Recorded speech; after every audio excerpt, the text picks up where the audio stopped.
Can we actually trust this defense to win us the Champion League? I don't think we can trust this defense. कुबार्सियालाई एउटा सानो पनि injury भयो भने हाम्रो entire सिजनै finish हुन्छ भनेर थाहा छ कि थाहा छैन.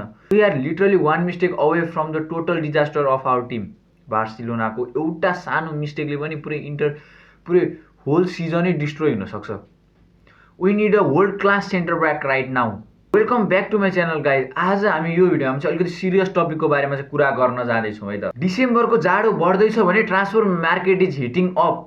Look at Hansi Flick guys. Hansi फ्लिकले आफ्नो जादु त यो टिमबाट देखाइरहेछन्, तर लेट बी रियल गाइज, बार्सिलोनालाई बेसिकली एउटा राम्रो वर्ल्ड क्लास एउटा सेन्टर ब्याकको आवश्यकता छ जस्तो मलाई लाग्छ, र ह्यान्सी फ्लिकले पनि यही भनिरहेका छन् भने एउटा राम्रो सेन्टर ब्याकको खोजी गरिरहेका छन्. अहिले हेर्ने हो भने बार्सिलोनाको डिफेन्स त भगवान भरोसा नै छ के. एउटा सानो मिस्टेकले पनि पुरै स्क्वाडै तहस नहस हुनसक्छ भनेर हामी सबैलाई थाहा छ. आफ्टर क्रिस्टेन्सन इन्जुरी गाइज, क्रिस्टेन्सन इन्जुरी भइसकेपछि झन् अहिले बार्सिलोनामा त भूकम्प आएको जस्तो भइरहेछ होइन. ह्यान्सी फ्लिकको माथि त आकाशै झरेको जस्तो भइरहेछ. औरागोको के कुरा गर्नु गाइज, ऊ आफै डिप्रेस छ. ऊ आफैलाई रेस्क्यु गर्नुपर्ने बेलामा बार्सिलोनालाई आएर कहाँबाट रेस्क्यु गर्छ उसले, आई डोन्ट थिङ्क है उसले केही गर्न सक्छ हाम्रो लागि भनेर. त्यसपछिबाट Eric Garcia guys, Eric Garcia पनि एउटा राम्रो डिफेन्स हो हाम्रो लागि, सेन्टर ब्याक हो भने उसलाई अहिले मल्टिपल रोलमा खेलाइरहनु परेको छ. कहिले मिड खेलाइरहनु परेको छ, कहिले डिफेन्स मिड खेलाइरहनु परेको छ, लेफ्ट राइट जहाँ छ ऊ त्यहीँ जानु परिरहेको छ. जहाँ खाली छ उसले आफ्नो होइन खाली फ्री पोजिसन भर्दैमा ऊ आफै बिजी छ. त्यसपछि लिएर कुबार्सिया गाइज. कुबार्सिया 18 वर्षको बालक गाइज. 18 वर्षको एउटा केटालाई पुरै एउटा टिमको जिम्मेवारी एउटा भार बोकाउनु के ठिक हो? यत्रो प्रेसर दिनु ठिक हो त? ऊ एउटा इन्जर्ड भयो भने हाम्रो टिमै डिस्ट्रोय हुनसक्छ. त्यत्रो ठुलो रिस्क छ क्या. So we need a centre back right now, a world class centre back. धेरैजना कन्फ्युजनमा छन् कि हामीले चाहिँ किन एउटा सेन्टर ब्याक चाहिरहेको छ. हाम्रो त राम्रो राम्रो खेलाडी छ, 5 मा 5 म्याचेस विन छ होइन, किन यस्तो राम्रो गेम भइरहेछ, किन सेन्टर ब्याक चाहियो, किन सेन्टर ब्याक चाहियो भनिरहेछ. सो यो कुरामा चाहिँ मैले क्लियर के गरिदिन्छु भने इमिगो मार्टिनेज गाइज, यो मान्छेलाई त तिमीहरू पक्कै पनि चिन्छौ. बार्सिलोनाको फ्यान छौ या रियल म्याड्रिड लालिगा जेसुकैको फ्यान भयो भने यो मान्छेलाई नचिन्ने कुरै हुँदैन. यो मान्छेको ठुलो मेजर रोल थियो योभन्दा अगाडिचोटि हामीले ट्रिबल जित्नुमा. सो यो मान्छेले क्लब छोडिसकेपछि, यो खेलाडीले क्लब छोडिसकेपछि हाम्रो क्लबमा डिफेन्सिभ मिस्टेक कस्तो भइरहेछ, त्यसपछिबाट एउटा सिल्ली मिस्टेकले गर्दाखेरि हाइलाइन अपमा कस्तो चाहिँ प्रेसर परिरहेको छ डिफेन्सलाई भनेर चाहिँ हामीले सजिलै बुझ्न सक्छौँ, अनुमान गर्न सक्छौँ. त्यही भएर पनि हामीले किन सेन्टर ब्याक चाहिरहेको छ भनेर मजाले बुझ्न सक्छौ तिमीहरूले है त. फेरि हामीसँग सेन्टर ब्याक नभएको भन्ने पनि छैन. Kounde is world class centre back, त्यसमा कुनै डाउटै छैन. ह्यान्सी फ्लिकको यो सिस्टममा चाहिँ Kounde is lock in right back guys. That moving him to the centre that means our right side is highway for a wingers. We can't afford that guys. So कुन्डेलाई left centre ब्याकमा खेलाउने त कुनै चान्सै भएन. Eric Garcia पनि एकदमै best player हो, एकदमै राम्रो सेन्टर ब्याक हो. तर एरिक गार्सियाको यहाँ प्रब्लम चाहिँ के छ भने अहिले बार्सिलोनाको होइन विभिन्न पोजिसनहरू खाली छ क्या. त्यो पोजिसनहरूलाई चाहिँ फुलफिल गर्नमा एरिक गार्सिया बिजी छ. एरिक गार्सिया भनेको एउटा राम्रो सेन्टर ब्याकको अप्सन हुनसक्छ हामीलाई भने, तर अहिले त्यो प्लेयर हाम्रो लागि भनेको युटिलिटी प्लेयर हो क्या. जहाँ आवश्यक छ, जहाँ इम्पोर्टेन्ट छ त्यो प्लेयरलाई हामीले त्यहीँ लगेर खेलाउनु परिरहेको छ. कहिले मिड खेलिरहेछ, कहिले डिफेन्सिभ मिड खेलिरहेछ, कहिले राइट खेलिरहेछ, कहिले लेफ्ट खेलिरहेछ. उसको चाहिँ एकदम ठुलो मेजर रोल छ टिममा. ऊ right back, centre back, especially centre back भनेर मात्रै हामीले छोड्न मिल्दैन. उसलाई हामीले जहाँ खाली छ, जहाँ आवश्यकता छ, जहाँ इम्पोर्टेन्ट छ त्यहाँ लगेर हामीले राखिदिनै पर्छ एरिक गार्सियालाई. सो त्यो पनि हामीले सोच्नै सक्दैनौँ कि एरिक गार्सियालाई सेन्टर ब्याक बनाउने भनेर है.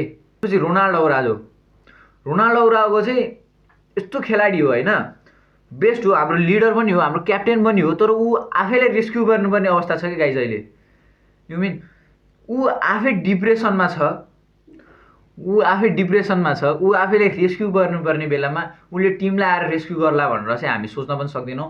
हो ऊ इन्जुरीबाट ब्याक भइसक्यो, अब ट्रेनिङमा पनि आउँछ, तर उसलाई एक्कासी च्याम्पियन लिगको नकआउट जस्तो ठुलो प्रेसर गेममा चाहिँ हाल्नु हुँदैन, किनकि ऊ मेन्टल्ली अलिकति फिट छैन है मेरो विचारमा चाहिँ. के कुरा गर्नु, कुबार्सिया ठिक छ, खेलिरहेछ सेन्टर ब्याक भनेर, तर कुबार्सियालाई मात्रै छोडेर हुँदैन. हामीसँग एउटा रिजर्भ, एउटा ब्याकअप प्लेयर पनि चाहिन्छ. र एउटा ब्याकअप प्लेयर भइसकेपछि चाहिँ कुबार्सिया यदि काहीँ गएर इन्जर्ड भयो भने चाहिँ त्यति बेला चाहिँ हामीलाई धौधौ हुन्छ है गाइज, धौधौ नै हुन्छ. के गरी बचाउने, के गरी सेन्टर ब्याक को ल्याउने भन्ने हुन्छ. सो यो विन्टर सिजनमा चाहिँ हामीले एउटा राम्रो सेन्टर ब्याक चाहिँ अफोर्ड गर्नै पर्छ, किन्नै पर्ने हुन्छ भने, साइन गर्नै पर्ने हुन्छ भने. त्यसको लागि चाहिँ धेरै मान्छेको नामहरू आइरहेको छ, रोमर्सहरू पनि छ को आउने भनेर. इमिगो मार्टिनेज गाइज पहिले क्लियर गरिदिन्छु, आउँदैन.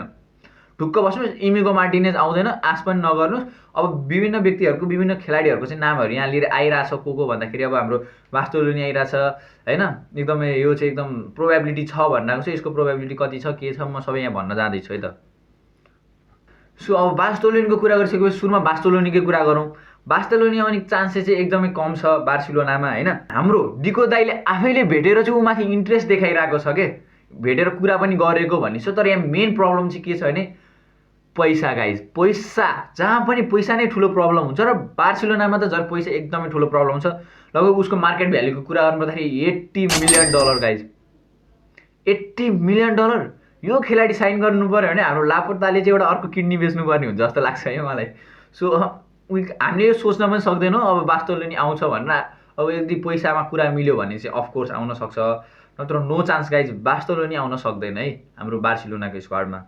अर्को एउटा नाम आइरहेको छ जोनाथा, उसको चाहिँ लिभरकुसनसित चाहिँ कन्ट्र्याक्ट सिद्धिँदैछ गाइज, अनि ऊ फ्री एजेन्ट हुँदैछ। सो यो प्लेयर एकदमै टप क्लास प्लेयर हो, हामी सबैलाई थाहा छ, राइट ब्याकको लागि बेस्ट अप्सन हो। यो माथि चाहिँ हाम्रो रियल म्याड्रिडले पनि आँखा लगाइरहेछ भन्ने कुरा सुन्नमा आएको छ। अभियसली फ्री एजेन्ट हो होइन, सस्तोमा पाउँछ भने सबैले आँखा लाउँछ। बार्सिलोनाले अझ सस्तोमा राम्रो खेलाडी भनेपछि आँखा लाउने नै ज्यान दिएर कोसिस गर्छ ल्याउनको लागि। जोनाथा आयो भने चाहिँ he bring that physical presence in our team, जुन चाहिँ अहिले बार्सिलोनाले एकदमै इम्पोर्टेन्ट छ, बार्सिलोनाको स्क्वाडमा एकदमै मिसिङ छ है। सो हामीलाई चाहिँ छिटोभन्दा छिटो चाहिँ उसँग कुरा गरेर हामीले यो खेलाडी ल्याउनु पर्ने हुन्छ होइन, ल्याउने नै हो भने, किनकि अभियसली सबै क्लबहरूले आँखा गाडिरहेको खेलाडी हो, के थाहा न हातबाट फुस्काइहाल्छ कि।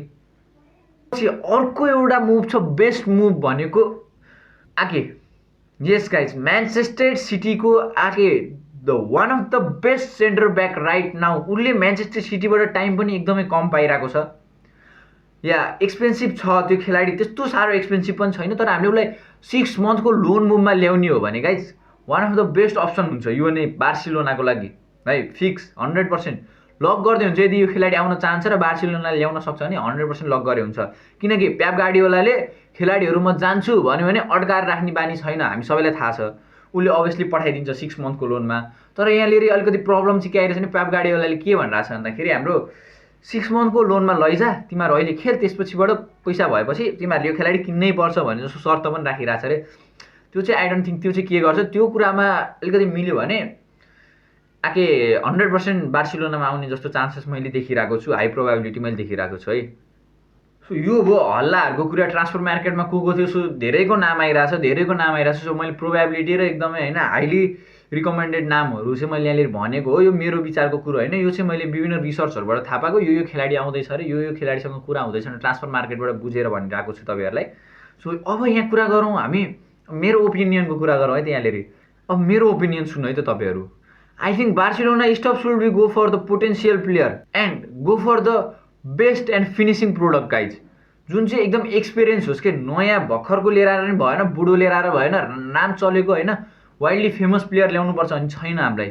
जस्ट एक्सपिरियन्स हुनु पऱ्यो, बार्सिलोनाको स्क्वाडमा फिट हुनु पऱ्यो, महँगो चाहिएन हामीलाई, राम्रो खेल्ने हुनु पऱ्यो। हाम्रो स्क्वाडको सेन्टर ब्याक धाम दिने खेलाडी चाहियो हामीलाई, नाम चलेको महँगो खेलाडी। यहाँ क्लबलाई दुनियाँ दिवाना या एक्सपोजर दिनलाई हामीलाई चाहिएन त्यो खेलाडी। कामले भन्दा नि कामले चलोस् कि त्यो मान्छे।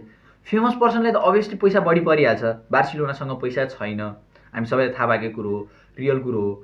उसको नाम भन्दा पनि कामले गरोस् के, नाम चल्यो भने त 100% महँगो हुन्छ। एउटा यस्तो सेन्टर ब्याक ल्याउनु पऱ्यो हु अलो फ्रीली प्ले टु कुबार्सिया के, कुबार्सियाले चाहिँ आनन्दले फ्रीली खेल्न दियोस्, टाइम दियोस् कुबार्सियालाई नि रेस्टको लागि होइन, सब्स्टिट्युट गर्न पाओस् होइन, कुबार्सियाको ठाउँमा मजाले फिट होस्, त्यस्तो खाले खेलाडी चाहिने हो। या ऊ महँगो दुनियाँ दिवाना खेलाडी लिएर हुनेवाला केही पनि छैन।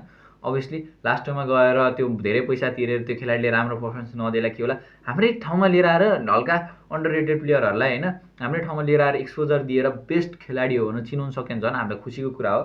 दोस्रो पैसा छैन के गाइस, जे भने पनि पैसा छैन, बुझ न तिमीहरू। त्यही भएर नाम चलेको खेलाडी ल्याउनुपर्छ जस्तो मलाई लाग्दैन। एउटा राम्रो सिम्पल तर खुङ्खार हुनु पऱ्यो त्यो खेलाडी, नाम नचलेको भए पनि चल्छ। बार्सिलोनालाई ट्रफी चाहिने नै हो भने 100% सेन्टर ब्याक साइन गर्नुपर्छ, यसमा कुनै दुई मात्रै छैन, 100% साइन गर्नुपर्छ। Hansi Flick need a best tools to finish his job. Hansi फ्लिकलाई एउटा राम्रै हतियार चाहिरहेको छ उसको काम सिद्धाउनको लागि, काम तमाम गर्नको लागि। अरू क्लबहरूको राम्रै हतियार चाहिन्छ। अब तपाईँहरूको ओपिनियन चाहिँ सुनाउँ त, हामीलाई चाहिँ कुन चाहिँ बास्तोलोनी चाहियो कि आके चाहियो? तपाईँहरू भन्नुहोस्, यो दुईजना एकदमै प्रोबेबली होइन आउन सक्ने चान्सेस देखिरहेको छु मैले। सो कुन चाहिँ चाहिन्छ तपाईँहरू कमेन्ट गर्नुहोस् होइन। मेरो च्यानललाई सब्सक्राइब गर्न नबिर्सिनु होला, अझै यस्तै फुटबल न्युज एन्ड अपडेट्सको लागि र रिभ्यू प्रिभ्यू त्यसपछि ट्रान्सफर मार्केट सबैको अपडेट्सहरू आइरहेको छ। यो चाहिँ मेरो पहिलो भिडियो युट्युबमा, सो तलमाथि थोरै केही गडबडी भएछ भने माफ गरिदिनु होला।